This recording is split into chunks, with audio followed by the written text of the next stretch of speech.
Coming into this course, I thought that justice and equal relatively were the same thing, as in that everyone has an equal opportunity and that is justice, where you're giving everyone the same chance, the same opportunity, and treating everyone the same.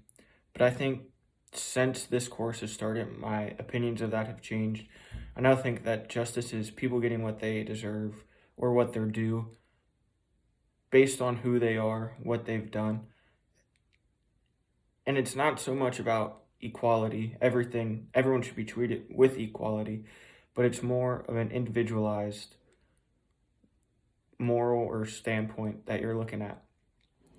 I think for making justice possible, it's trying to treat everyone with equality, but knowing that things are different for who you are and what you've gone through. For instance, in education, my presentation was all about injustices in government, and I talked about redlining a lot. And I think that our call to justice on a situation like that is to not give just equal funding out to all schools just that are government owned, but doing it in a fair, just way, whereas you're giving more funding to those schools in the redlined areas. Because ever since the 1950s, when this really started and became a type of segregation really that was written down in law and given the okay by the government, the inner city schools have really been behind and really been lagging on what they can give to education and what they can give to their students.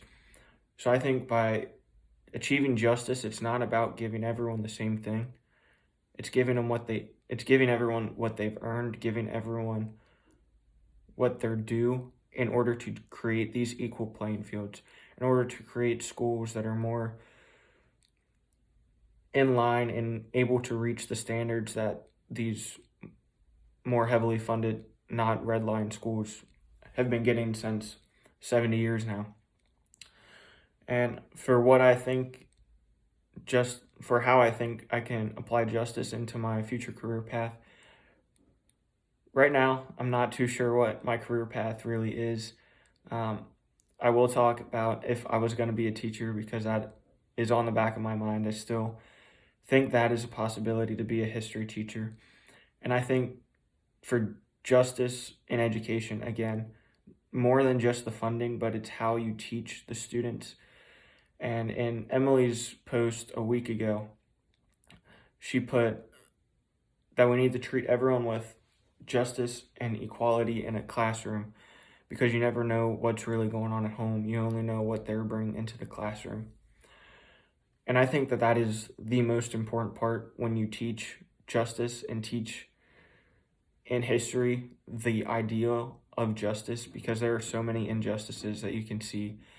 And I think by treating everyone fairly and teaching your content from a more just standpoint, as in you're not just focusing on, if I'm teaching American history, I'm not just focusing on how America is just beautiful and the greatest country in the world. I might personally think that, but that's not teaching justice, and I think that is not helping to solve the problem of injustices. I think by teaching about the injustices through Native Americans, the injustices that the American colonists were getting for the Revolutionary War, the injustices of the Jews in the Holocaust, I think by teaching it from a flipped standpoint and looking at it from the minority's point of view instead of the oppressor's point of view, which I think unfortunately is done, and that's just how our textbooks are written in the American history globe content, whatever you want to call it. I think we teach history right now from a white European standpoint. And growing up, I never learned enough about injustices. I didn't know what justice was. And I think if I go back and I become a teacher, that is how justice plays into my professional career and my professional path.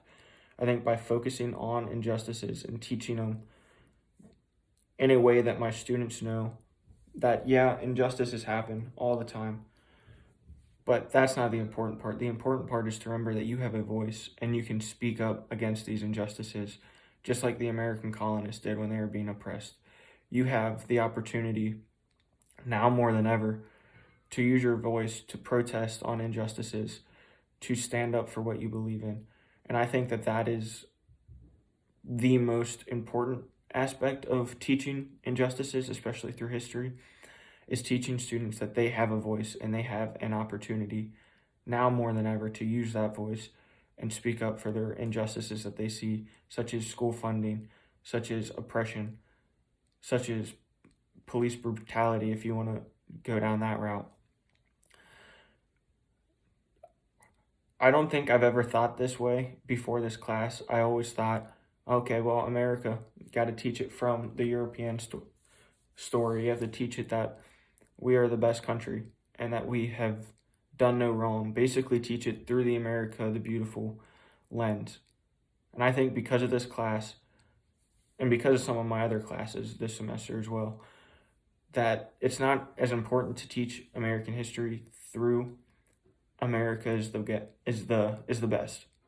It's more important to teach America through how they dealt with injustices and how moving forward that can change and that should change.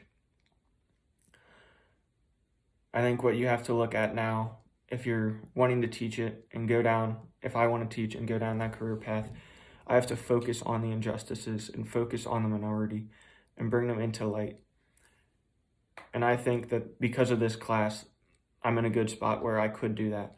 I can look at how America historically has taught about injustices and how to resolve them, and then put my point of view in on how I think things should be different, and give students the opportunity to speak up for what they believe in and deal with injustices in their life and how they think a certain injustice should be treated or handled.